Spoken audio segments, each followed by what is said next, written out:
In the fall of 1958, a new coach by the name of Jack Mitchell came to the University of Kansas. Over the next 9 seasons, Jayhawk football fans would experience some of the most exciting and memorable moments in the long history of KU football. And it would be Mitchell who coached some of the greatest players ever to don the crimson and blue.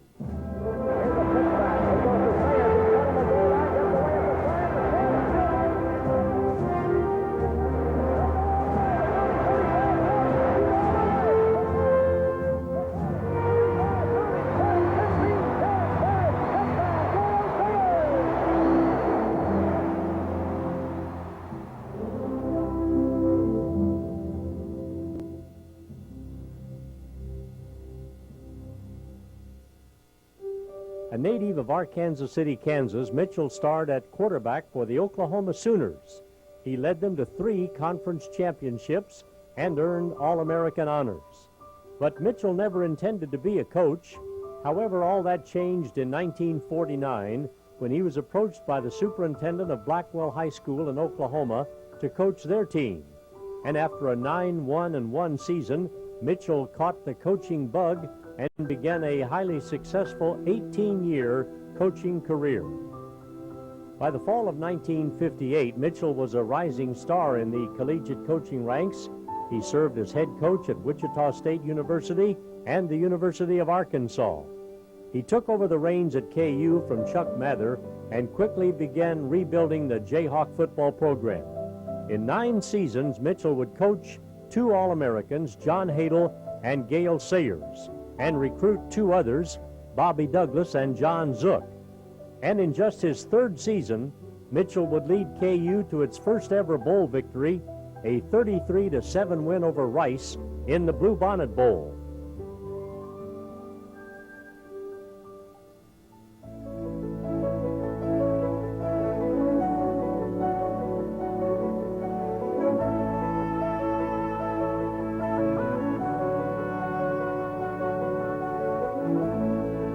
In 1958, Jack Mitchell began his first campaign at Kansas with a talented group of players. Larry McCown, Homer Floyd, Dwayne Morris, John Peppercorn, and a host of other talented Jayhawks.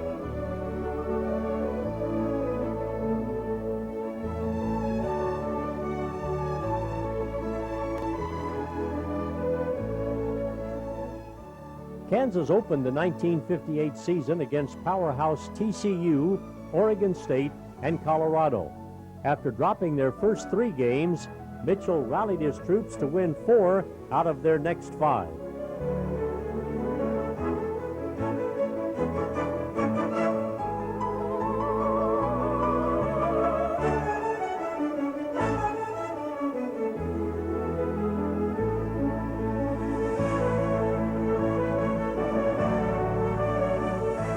That winning streak included a huge upset over Tulane in KU's Memorial Stadium. Mitchell's first KU team finished off the year with a thrilling comeback against Missouri. Homer Floyd tied the game in the last 30 seconds as KU denied Missouri a share of the Big 7 championship. This 58 club helped lay the foundations for the great KU teams to come.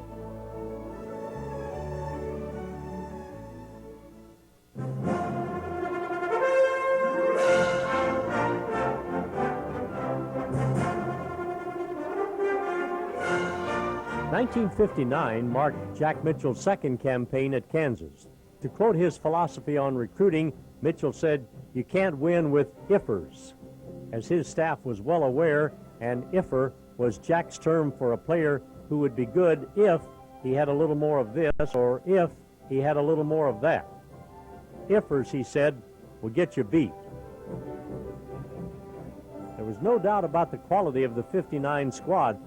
Sophomore John Hadel, a future All-American, all Big 8 halfback Curtis McClinton, Doyle Schick, Ken Fitch, DeWitt Lewis, and a solid core of returning starters.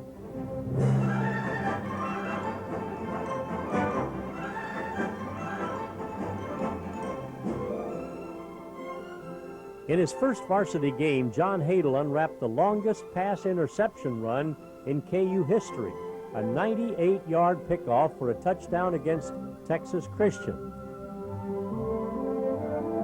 Although Kansas lost 14-7, it was a sign of the great things to come from this rising Kansas star.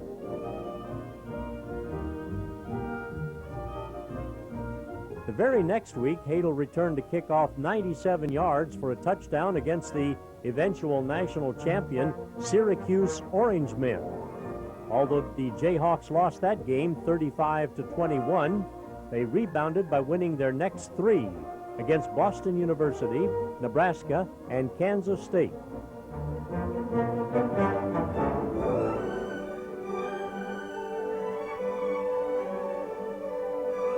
With the momentum of those victories, the Jayhawks traveled to Norman, Oklahoma, where Mitchell's alma mater had not lost for 73 straight games. Again, Hadel electrified the crowd, this time with a 94-yard punt in the second half. The Jayhawks came so very close to ending the Sooners' 73-game winning streak. In the third quarter, halfback Dave Harris scampered 60 yards for a touchdown.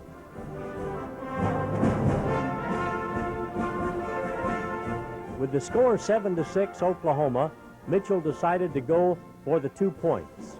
But Lee Flashbarth's pass to Jim Jarrett hit field judge William Schmidt in the back and was intercepted in the end zone. Oklahoma won 7-6.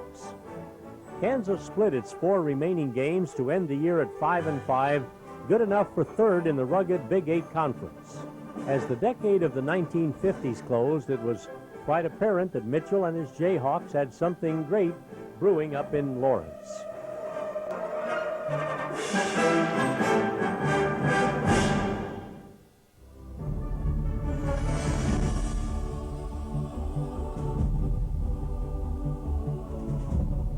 In 1960, KU faced the nation's toughest schedule. The non-conference portion of the slate featured reigning national champion Syracuse, Southwest Conference champ TCU, and the nation's #1 ranked team, Iowa. In all, Kansas would play the country's #1 ranked team 3 times.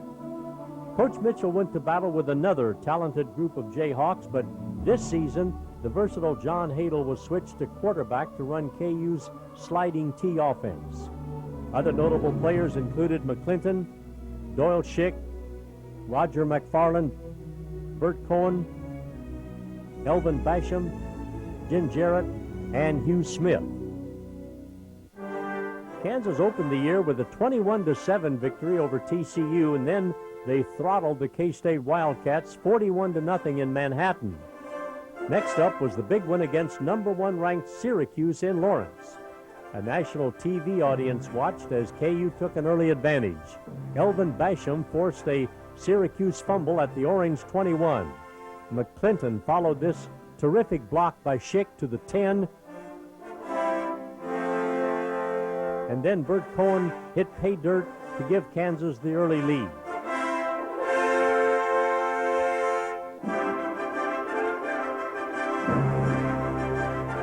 The KU defense made one clutch stand after another, holding the powerful Orange men to 14 points. Late in the game, McClinton scored what appeared to be a game-tying touchdown. However, the play was called back on an illegal motion penalty, and the Orange escaped with a 7-point victory. A week later, Kansas trounced Iowa State 28-14, and then nearly upset the Oklahoma Sooners in Lawrence. The Jayhawks settled for a tie when a field goal attempt with 24 seconds left missed the mark. After beating Oklahoma State, Kansas again faced the nation's #1 team. This time, the Iowa Hawkeyes held the top spot when the Jayhawks traveled to Iowa City. Despite a second-half comeback, KU fell 21-7. The 1960 Jayhawks provided KU fans with one of the sweetest victories in years when they handed the Nebraska Cornhuskers their worst defeat in the 66-year-old series. Touchdowns by Schick, Sam Simpson, Hadel, and Fred Bucati set the tone. The KU defense did its part by not allowing the Huskers a first down during the first 43 minutes of the game. Mitchell, who to this date had never lost to the Cornhuskers, emptied the bench during the final 13 minutes in the 31-0 shutout. After stampeding the Colorado Buffaloes 34-6, Kansas traveled to Columbia to face the current #1 team in the nation. With a conference record of 5-0-1, KU would battle the undefeated Tigers with the conference championship on the line. The Jayhawk defense set the tone early and didn't allow a first down during the first 40 minutes of play. The teams were tied at the half, but Roger Hill put KU on the board with this 46-yard field goal. Hill's kick was just 1 yard off the Big 8 record. Later, Hadel found a seam in the Missouri defense, and Bert Cohen scrambled for the 10-0 lead.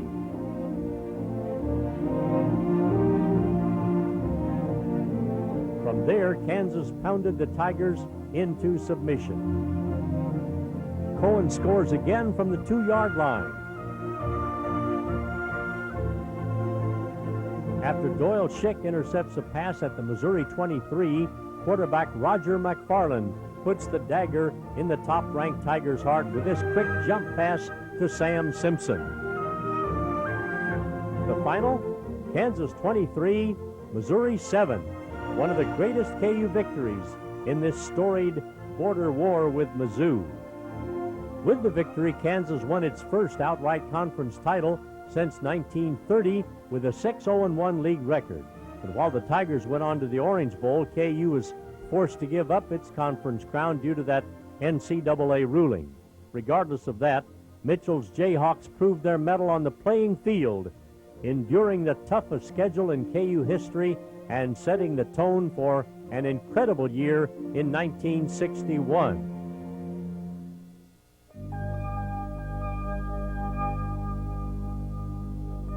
Kansas football fans were primed and ready for the start of the 61 football season.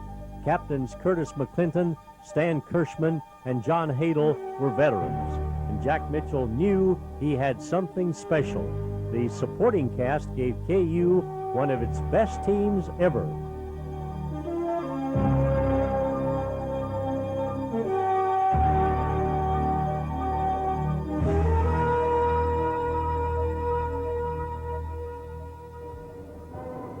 There never was more fan interest created in the 1961 team.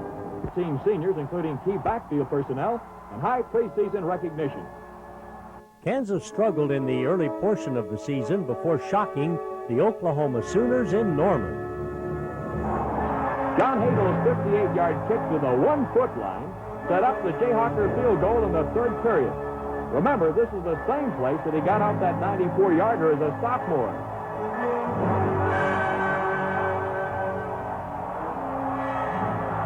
Wally Barnes, a 188-pound junior from Larned, kicked a 35-yard field goal, and Kansas blanks the Oklahoma Sooners at Norman 10-0.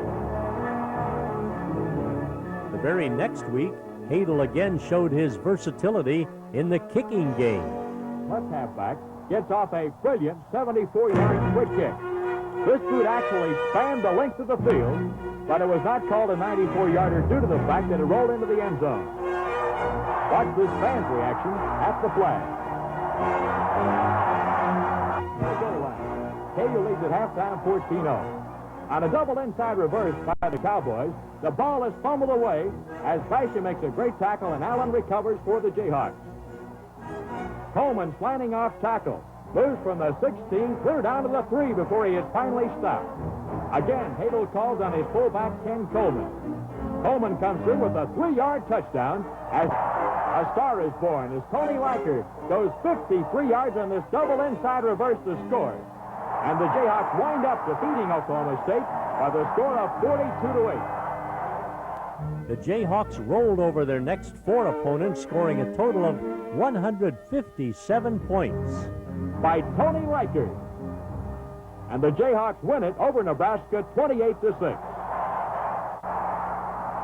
KU 7's score was executed in this fashion. Keating pitches to Gibby Wilson, who goes over from the 26-yard line. The final scoreboard reads, the University of Kansas Jayhawks 53, California 7. Although they lost to the Tigers, the Jayhawks ended the regular season with a 6-3-1 record. They were invited to Houston to play the Rice Owls in the Bluebonnet Bowl. With Rice holding a 7-6 lead, fullback Ken Coleman put KU on top heading into halftime. The Kansas defense stepped up in the second half, holding the Owls to just 2 first downs. On KU's first drive of the third quarter, the Hawks drove 50 yards on 8 plays, Curtis McClinton capping the drive to make it 19-7.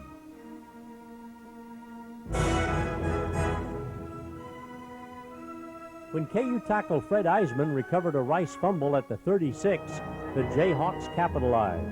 Roger McFarland scored on a double reverse, and the rout was on.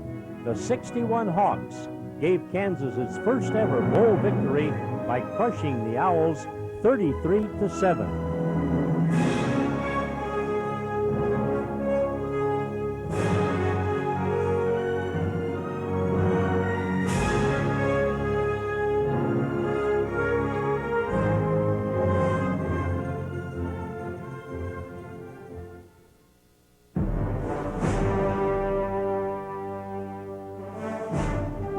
With the graduation of All-American John Hadel, KU fans didn't have to wait long for their next great star.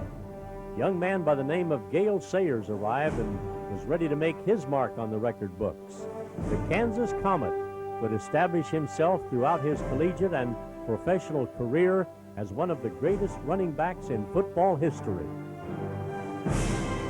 Halfback Gale Sayers, the very first time he touched the football, almost went for broke. He took this pitch out from McFarland and went 14 yards up to the 32-yard line. After dropping their opener to TCU, the Jayhawks went on to win 6 of their next 9 games. Here's the clincher. Coleman goes over, and Kansas beats Boston 14-0. Here's Gale's first collegiate touchdown. He takes a pitch out, gets hit at the 6-yard line, and goes in to score. Kansas now leads Colorado 21-0. Or Dave Crandall scores his only touchdown of the campaign. With the ball at the 48-yard line, he takes this pitch, sprints out quickly, and goes all the way for a 52-yard touchdown gallop. Fans also got a big kick out of his jump here after he scored. Quarterback Roger McFarland calls on Tony Likert. Bauman, number 30, is the man who springs him loose for the 6-point play. Watch that great block by Bauman, and Likert goes in to score with only 1:18 remaining in the first half. Kansas fans went wild on this play as McFarland rolled right. Spotted Tony Likert inside the 15-yard line. It's complete and good for the touchdown. Here's the longest run of the year for any Big 8 performer. It's a dandy at the 4-yard line. Gale Sayers takes the pitch out, swings around the far end, doubles back at the 15, gets a block at the 25, and Gale Sayers at the 40-yard line breaks into the clear. He's going, gone. Sayers, as he crosses the 10-yard line, looks back, as does Mickey Walker, to see whether or not there are any penalty flags back. There are not. The Kansas State Wildcats went to the shotgun for this game, but it backfired on this play. The snap comes to Doug Dusenberry, and tackle Tommy Thompson makes the tackle in the end zone for the safety. KU leads 9-0. Once again, KU goes to the air. This time, McFarland backs up, passes one that appears to be too tall for Bauman, but Bauman makes a great one-handed catch at the 3-yard line and goes in to score from the 14. After KU is unable to move the ball from the 5, Gary Duff attempts a 26-yard field goal. It's perfect. And that ties the football game at 3-3 with only 2 minutes and 36 seconds to go in the game. The Missouri game ended in a 3-all tie, and Jack Mitchell's club finished the year with a 6-3-1 record, good enough for 4th place in the rugged Big 8 Conference. The 1963 football highlight film. The highlights were filmed and edited by Wayne Reflogle. Your announcer is Tom Hedrick. Coach Jack Mitchell's 6th edition created a lot of enthusiasm around the state. as the Jayhawkers played before a record 180,000 fans at home. The Jayhawks come home to play highly touted Syracuse. Quarterback Steve Renko takes a pitch out here, keeps himself, and gets 7 yards to the Syracuse 5. And KU has to settle for this 28-yard field goal. Gary Duff boots it. The ball's down, and it's good. With 12:14 to go in the half, the Kansas Jayhawks lead Syracuse 3-0. Here's a tremendous run by KU All-American halfback Gale Sayers. It appears as though he's brought down to the 21, but he keeps going and goes in to score a 26-yard touchdown. Halfback Bill Schoonover gets the pitch out, but the Kansas defense hits him hard. They knock him down to the 4-yard line. He fumbles, and Jay Roberts picks it up. This fronted the only long drive of the day for the Syracuse Orangemen. And incidentally, it's the first time in 3 years that Benny Schwartzwalder's football team is shut out. The Jayhawks split their next 2 games before heading to Oklahoma and a matchup with the powerful Sooners. Oklahoma, the number 6 team in the nation, launches the defense of its Big 8 championship crown against the Kansas Jayhawkers. A capacity crowd of some 62,000 jams Owen Field in Norman, Oklahoma to see if the Sooners can rebound from their loss to Texas. Sooner coach Bud Wilkinson is seeking his 11th straight Big 8 victory, but Kansas usually proves to be one of the toughest tests on the OU schedule. Gale Sayers is a marked man for the Jayhawkers. This 190-pound junior speedster is averaging nearly 6 yards per carry. Sayers catches the Sooners sleeping in the first quarter. He circles the left side and then cuts back. Gale blows up a storm as he breezes by Oklahoma defenders on a quick 61-yard trip to the end zone. Kansas jumps out in front of favorite Oklahoma 7-0. The Sooners run into bad luck early in the second quarter. Mike Shin shakes the ball loose from Norman Smith, and Brian Schweda recovers for the Jayhawkers on the Oklahoma 38. The Sooners halt this Kansas drive, but Gary Duff shows his stuff with a 30-yard field goal. At halftime, underdog Kansas is on top 10-7. Renko is on target again as he hits Gary Duff, who goes to the Sooner 13.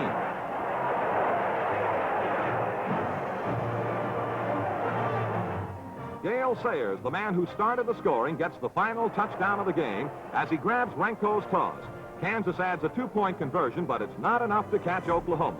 The Sooners win 21-18 to make their 1960. Just 2 weeks later, Gale Sayers shocked the Nebraska Cornhuskers in Lincoln with this record-setting 99-yard run. Kansas shocks the Cornhuskers late in the third quarter. From the Jayhawker 1-yard line, Gale Sayers takes a pitch out and turns the corner. Sayers eludes a couple of tackles and breaks into the clear. The 190-pound junior outdistances everyone on a 99-yard touchdown run.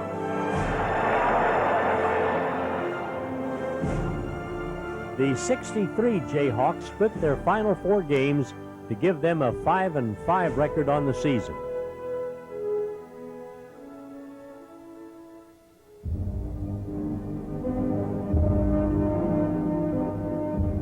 '64 brought with it a new athletic director.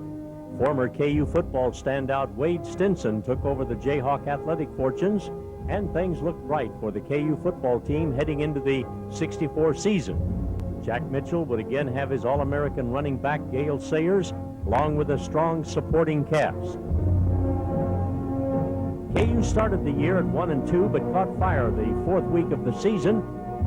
The Jayhawks won their next 4 games, including one of the wildest ever played in Memorial Stadium.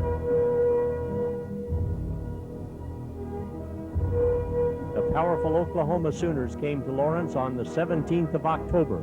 A capacity crowd watched in amazement as the great Gale Sayers took the opening kick 93 yards for a touchdown.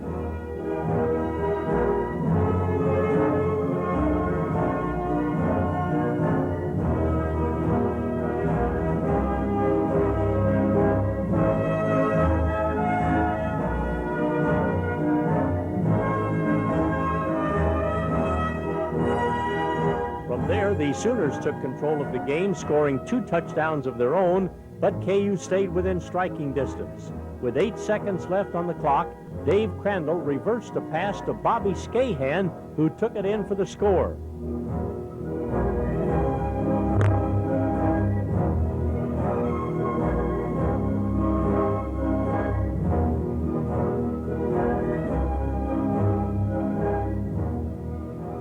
Time had expired and Kansas trailed by 1, but the Jayhawks went for broke.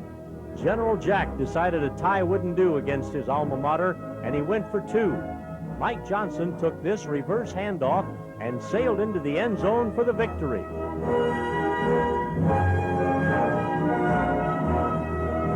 Jayhawk fans stormed the field to celebrate. It was a game in which Kansas led only on the first and last plays of the game, but it was enough to send the Sooners packing with a loss. The 64 Hawks finished the year 6-4, good enough for 3rd place in the league.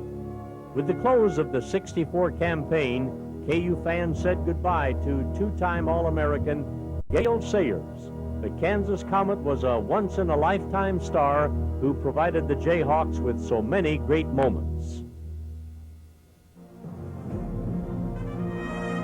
Although victories diminished during General Jack's final 2 seasons in 65 and 66, there were numerous star players who took the field for KU.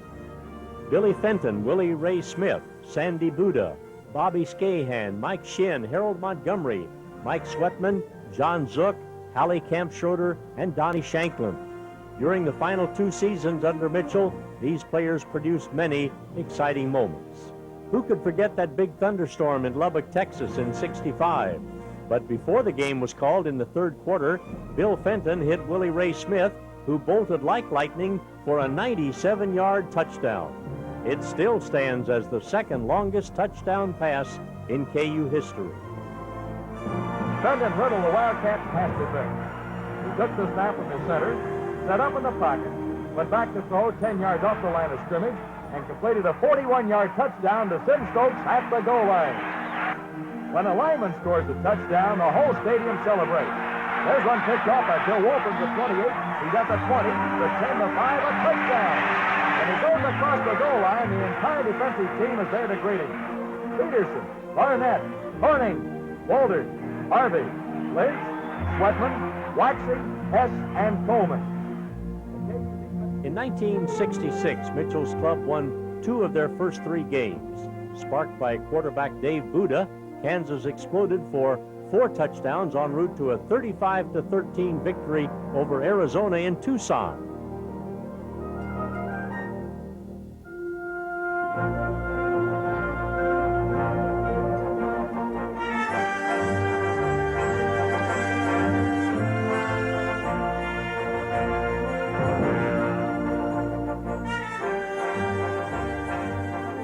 Next week, Kansas jumped out early on the Minnesota Golden Gophers and held on to win 16-14.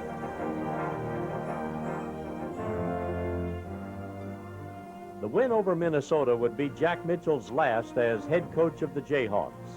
In 9 seasons, Mitchell won 44 games, led KU to its first bowl victory, coached and recruited 4 All-Americans to KU. To this day, no one has served as KU's head football coach longer than Mitchell. For a man who never intended to be a coach, Jack brought so many great moments to Jayhawk fans during his 9 seasons. But more importantly, Mitchell had a very special feeling toward his players, and that translated into success, both on and off the gridiron.